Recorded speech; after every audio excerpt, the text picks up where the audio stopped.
Hello दगड़ियों, नमस्कार। पहला मैं पंकज पहाड़ी आपका स्वागत करता हूँ एक नया वीडियो में। तो दगड़ियों, वीडियो की स्टार्टिंग हो गई है तो दोपहर 2 बजे से। तो दगड़ियों, आज कोई व्लॉग होने वाला नहीं, एक छोटी सी वीडियो बनेगी। तो दगड़ियों, आज हम जा भागवत कथा में। तो दगड़ियों, हमारे गांव में भागवत लाग रहा। तो दगड़ियों, हम वहाँ जनिया भागवत सुनता है।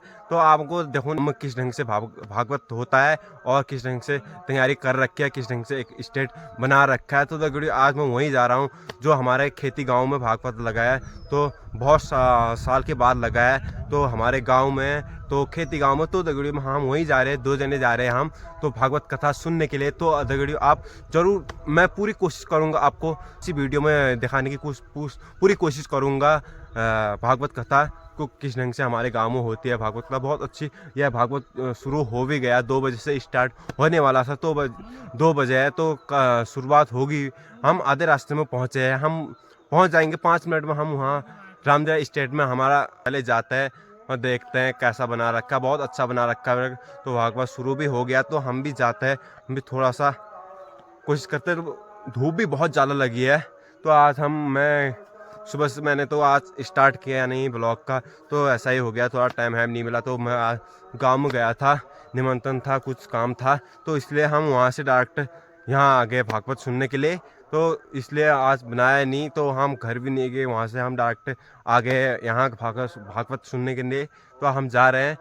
यहाँ मौसम हो रखा बहुत सुहाना, 2 बजे धूप लगी है, पहाड़ों में बहुत ज़्यादा बादल छाए हैं, हल्के फुल्के बादल भी बहुत अच्छे लग रहे हैं, तो बहुत अच्छे हैं। तो दगड़ियों, हम पहुँच चुके हैं जहाँ भागवत लगाया। तो ये है गेट जहाँ से एंट्री होगी। तो ऐसा बना रखा है, तो बहुत अच्छा बना रखा है ऊपर भी।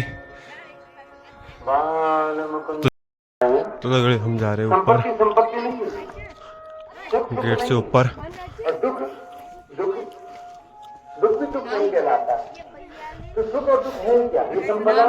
नाम पंकज। यहाँ क्या बना रखा है? यहाँ जूता चप्पल स्टैंड, हाँ, जूता चप्पल स्टैंड बना रखा है।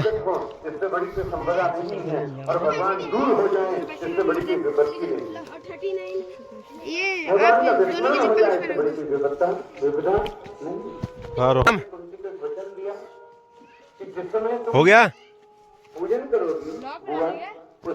हाँ हाँ, ब्लॉग है मेरा, है पंकज पहाड़ी। तो जाते हैं ऊपर।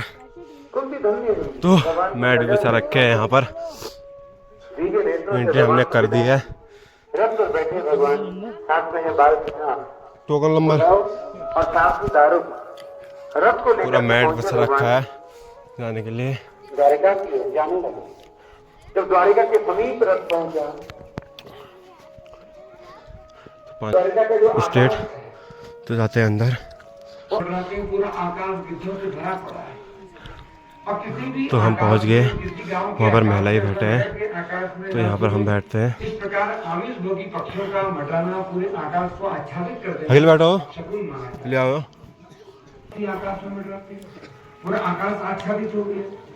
तो बहुत बढ़िया बना रखा है यहाँ पर, तो चेयर भी लगा रखी है और नीचे भी बैठे हैं। पूरी द्वारिका शवों से भरी पड़ी है। यत्र तत्र सर्वत्र पूरे यदुवंशी आपस में एक दूसरे को मार करके मरे पड़े। यदुवंशी को सांप लगा था। प्रभास वन में पुंडरीक नाम के ऋषि ने सांप दिया था यदुवंशियों को पूरे कुल का नष्ट होने का। सांप क्यों दिया? भगवान कृष्ण के पुत्र हुए प्रद्युम्न, प्रद्युम्न का बेटा हुआ सांब। सांब ने सोचे भगवान श्री कृष्ण कौन है? विप्र धेनु सुर संत हित लीन मनुज अवतार। जो ब्राह्मणों के लिए, साधु संतों के लिए अवतार लेते हैं, उन्हीं ब्राह्मण के कुल में संतों का अपमान करने वाला पौत्र हो गया सांब, भगवान के अपने कुल में। माता पिता संस्कारवान हो और संतान जो है वो कुछ संस्कारी निकल जाती है। कभी कभी कोई प्रारब्ध कर्म भारी पड़ता है, कोई ना कोई कर्म। किंतु भगवान श्री कृष्ण को भी क्या कर्म बंधन भोगना पड़ा? नहीं, ये तो ईश्वर की लीला है। भगवान संसार के सम्मुख ये दृष्टांत प्रस्तुत करना चाहते हैं कि यदि धर्म के विरुद्ध अपना ही कुल क्यों न हो जाए, अपने कुल को भी नष्ट करने में भगवान संकोच नहीं करते। धर्म की स्थापना की बात आई तो भगवान इतने निष्ठुर हो गए कि अपने ही कुल का समूल विनाश करने को तत्पर हो गए। सांब ने पुंडरीक ऋषि का अपमान किया। एक बार अपने कुछ साथियों के साथ सांब जो है वन में आखेट के लिए गया, शिकार करने के लिए। उस वन में देखा एक विशाल प्रस्तर शिला पर एक साधु जो है समाधि लगाए हुए बैठे हैं। उन साधु का अपमान करने का भाव आया सांब के मन में।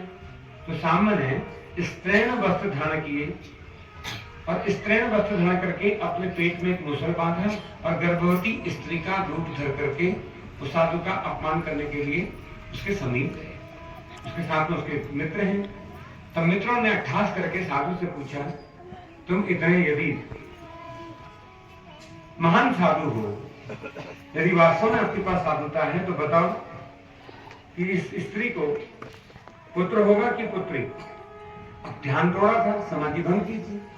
पुंडरीक ऋषि को क्रोध आ गया कि इसको न पुत्र होगा न पुत्री, इसे मूसल जन्म दे। हेम सैलावदेहम वृंदावन के सामने क्या नहीं है हनुमान के पास? सकल गुण निधान अष्ट सिद्धि नव विधि जिसके पास हो, वो हनुमान भी जब सामने 400 योजन का समुद्र आता है ना, वो भी अपना माथ पकड़ के बैठ जाते हैं। कैसे पार होगा, कैसे पार होगा, कैसे पार होगा? सोच, तब हनुमान के सामने कौन प्रकट होता है? गुरु प्रकट होता है। कौन? जामवंत। तब वो प्रयोग करता है, उज्ज्वलित करता है, पार्वत ठोकता है, काचुप साधी रहे हनुमान, कौन तने बल कौन बल। और तब हनुमान जी उठे। कब उठे? समुद्र उड़ने के लिए कब गए? तब जामवंत के वचन सुनाए। देखो, गुरु का मिलना भी बड़ी बात नहीं है। फिर बदल रहा हूं बात को। गुरु का मिलना भी बड़ी बात नहीं है, गुरु के वचनों पर प्रीत उत्पन्न हो जाना ये बड़ी बात है। ये बड़ी घटना है कि गुरु के वचनों से तुम्हें प्रेम हो जाए। हनुमान जी को हुआ, जामवंत के वचन सुनाए, जामवंत के वचन प्रिय लगे। तब हनुमान जी महाराज भक्ति की यात्रा पर निकले। सीता भक्ति है। वाल्मीकि रामायण में भगवान राम ने कहा, सीते तुम पराभक्ति ही। सीता कौन है? पराभक्ति है। और हनुमान जी महाराज किसी राघवेंद्र की पत्नी की खोज में नहीं है, भक्ति की खोज में है। सीता भक्ति है। गुरु नहीं होता तो क्या भक्ति की खोज में निकल पड़ते? हनुमान जी महाराज तो अपना माथ पकड़ के बैठ गए, सागर देख करके सांभा, कैसे पार होगा, कैसे पार होगा, कैसे पार। तब जामवंत खड़ा हुआ, गुरु खड़ा हो जाता है, उठ मैं हूं तेरे साथ। मां ने कहा, अर्जुन से कहा, जी श्रीमद् भगवद गीता में एक शब्द और पूरी गीता वाली आ सकती है। मां ने कहा, भगवान अर्जुन से कहते हैं मैं हूं ना। सोचिए ना, ये शब्द में कितना आश्वासन है, मैं हूं ना, मैं हूं ना। हम संसार में कितने भटके हैं। कोई आकर के कंधे पर हाथ रखे और कहते चल मैं हूं ना। तुम कितने दुख में पड़े हो, विषाद में, शोक में, संताप में पड़े हो, आदि जाति दुर्गता क्लेश में पड़े हो, और कोई तुम्हारे कांधे पर हाथ रखे कहे मां ने कहा मैं हूं ना। अर्जुन से भगवान ने यही कहा। और कौन है यहाँ पर कृष्ण? कृष्णम वंदे जगद्गुरुम। युद्ध भूमि में जगद्गुरु कृष्ण ने कहा मैं हूं, मैं हूं। यहाँ जामवंत कहते हैं मैं हूं ना। उठ हनुमान उठ। और हनुमान जी उठ पड़े, भक्ति की यात्रा पर निकल पड़े। और जब जीव भक्ति की यात्रा पर निकलता है तभी जीवन में सुंदरकांड आता है महाराज, तभी जीवन सुंदर होता है। बाकी तो जीवन में क्या है? अयोध्या है, बाल कांड है, लंका कांड है, किंतु सुंदरकांड तो एक ही है महाराज। कब? जब तुम भक्ति रूपी सीता की खोज में निकलते हो तो ही जीवन सुंदरकांड। किंतु कब निकले? जब गुरु के वचनों पर प्रीत हुई। इसलिए फिर कहूं, गुरु का मिलना अद्भुत घटना है। और उससे भी अद्भुत है गुरु के वचनों पर प्रीत हो जाना, और उससे भी अद्भुत है अपने भीतर से शिष्यत्व प्रकट होना। गुरु भी मिल जाएगा जिस समय हमारे भीतर से शिष्यत्व प्रकट हो जाएगा। अपने भीतर से शिष्यत्व प्रकट करो, गुरु तो खोजते हुए आएगा, शिव लेकर के आ जाएंगे, शिव ही स्वरूप धारण करके आ जाएंगे। गुरु का मिलना अद्भुत, असुदेव के रूप में गुरु, परीक्षित तो गुरु धन्य हो गए, परीक्षित चरणों में गिर पड़े, संशय मिट गए। और ऐसा ही है गुरु का मिलना, बोलना नहीं पड़ता, उसे खबर होती है। बिन बोलत मेरी वृथा जाए, बिन बोलत सारी वृथा जाए, आपनो नाम जपा, बिना बोले जान लिया है। तुम कौन सी संगत हो, क्या रोग लग रहा है, रोग का रोग की जड़ क्या है, फिर ये भी खबर है, और औषधि क्या है, चिकित्सा कैसे हो रही है, ये गुरु को पता है। बोलना नहीं पड़ता है, बोलना नहीं पड़ता, उसको पता होता है, उसे खबर होती है। तो गुरु का मिलना पड़ेगा। एक बार गुरु नाम लेकर के गुरु को प्रणाम करके आगे बढ़ेंगे कथा। गुरु मेरी पूजा, गुरु गोविंद, गुरु मेरा पार ब्रह्म, गुरु भगवंत, गुरु मेरी पूजा, गुरु गोविंद, गुरु मेरा पार ब्रह्म, गुरु भगवंत, गुरु मेरा दीन, अलके अभीम, गुरु मेरा दीन, अलके अभीम, सर्व पूजे चरण गुरु देव, सर्व पूजे चरण गुरु देव, गुरु मेरी पूजा, गुरु गोविंद, गुरु मेरा पार ब्रह्म, गुरु भगवंत।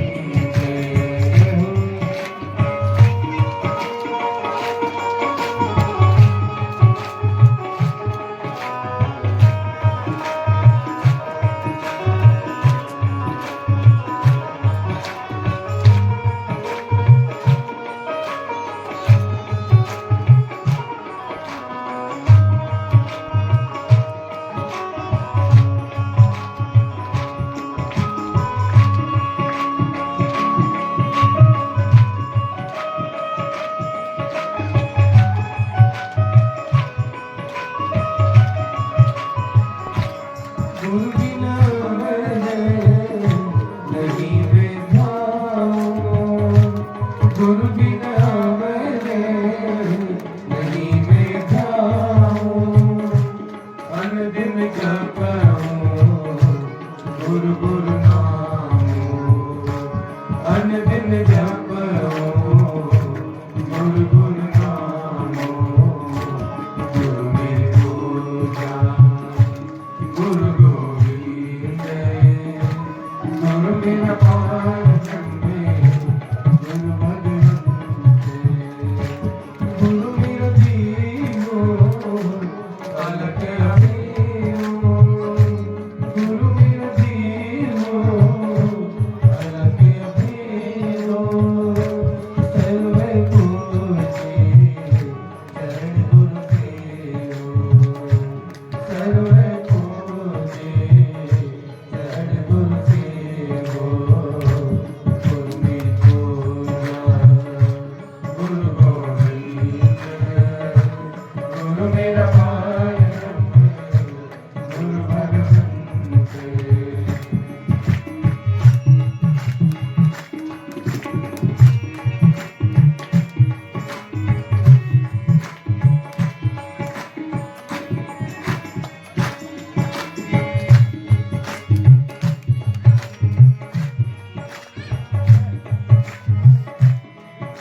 सुखदेव भगवान की जय।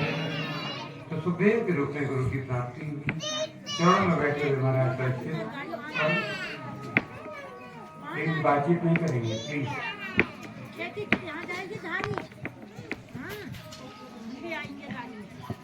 चरणों में बैठे हुए दसों दिशाओं से योगी यति सन्यासी राजी तपस्वी मुमुक्षु आर्त जिज्ञासु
तो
दगड़ियों यहाँ बना रखा है रामलीला मंच में, जो रामलीला यहाँ भी यहीं होती है रामलीला भी। तो यह है खेती। तो अभी बजे है 5 बजे का मौसम बहुत सुहाना हो रखा है। तो अब हम जा रहे हैं घर को। तो अभी ख़त्म नहीं हो रहा भागवत। यह है रोड, यहाँ पर गाड़ी लगी है आगे तक। अभी शाम का टाइम हो गया, 5 बज गए। अब हम जाने लगे घर को। तो जाते हैं अब आएंगे कल सुनने के लिए। बहुत टाइम के बाद सुना भागवत कथा ने, लगा भी बहुत टाइम के बाद था। हमारे गांव में लगभग 2-3 साल के बाद लगा था भागवत कथा। तो मिलते हैं तुमको अगले वीडियो में। तो दगड़ियों, आपको वीडियो अच्छी लगी तो लाइक शेयर सब्सक्राइब ज़रूर करें। मिलते हैं नेक्स्ट ब्लॉग में, तब तक पे बने रहे पंकज पहाड़ी ब्लॉग में। धन्यवाद।